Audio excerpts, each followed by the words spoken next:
Okay students, today we have recapitulated till what we have learned, a little extra. I thought of making a PPT for you so that you get an idea and how everything is connected. I could see from your questions ki something you are not understanding, at least not everybody, but few of you, continuously have the habit of asking me, which I find it as very silly question, like is that a pure substance, is this a pure substance. So in order to clarify all your doubts, I made this PPT, hope it was useful. And in this recapitulation only, I just want to add how the points to distinguish between a compound and a mixture. Let us see how we can distinguish between a compound and mixture. Okay. So, mixtures are composed of two or more elements or compounds, or you can say that mixtures are made up of two or more pure substances, right? Yes. But compound is itself a pure substance. They are made up of elements which are combined chemically, that is, there is a chemical bond formed between the atoms or the elements. So, two or more elements combine together chemically to form a compound. This is the first difference. The composition of the components is in any ratio, like think that salt, we have taken salt and water as a mixture. Salt might be 2 grams, 4 grams, 5 grams or any amount, and water can also be 20 ml, 100 ml, 50 ml, 250 ml, any amount.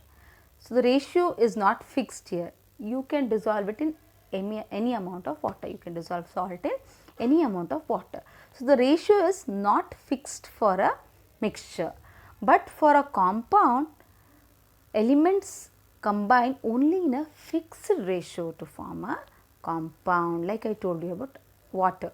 1 gram of hydrogen combines with 8 gram of oxygen always to form 9 grams of water. In other terms, I can say 2 atoms of hydrogen combined with 1 atom of oxygen to form 1 molecule of water always. And mixture shows the properties of the components which are there in that. For example, water shows its property, that is like it can evaporate, and salt shows its property, that is a salty taste, or maybe it does not evaporate, okay, it precipitates or deposits on heating, does not evaporate, and solubility is its property also. Now, in compounds, they show a different set of property. The elements lose their initial identity and property. Once compound is formed by chemical bonding of elements or components, they lose their identity and they now have a different set of property. Okay, like sodium does not taste salty, neither chlorine tastes salty, but when they combine, they form a compound. It has salty taste and it is called as a salt. Okay.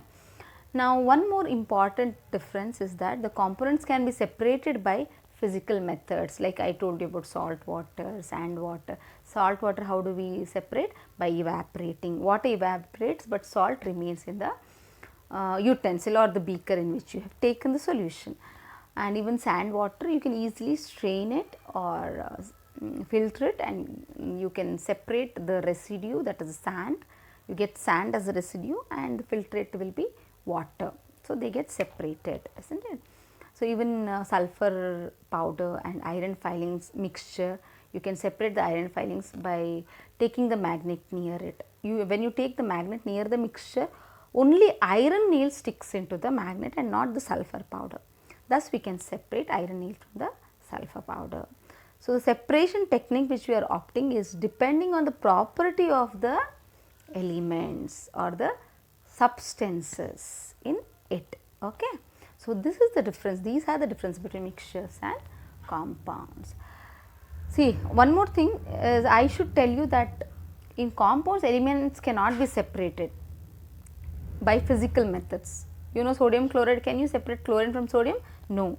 they can only be separated by different methods, like by passing electricity or by heating or by not sodium chloride, in general any compound. I told you that there are different chemical methods you made use, or chemical methods used to separate the elements. By physical method it is not at all possible to separate the elements in a compound.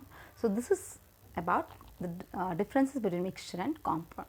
These differences hope will make you understand that mixture in what way is different and compound is in what way is different. So, that the concept is fixed and clear. Today I think this is enough for today. So, I complete the session of recapitulation and the differences which we discussed about. In tomorrow's session, I am going to take up types of mixtures, that is homogeneous mixtures and heterogeneous mixtures. Till then, take care. Bye.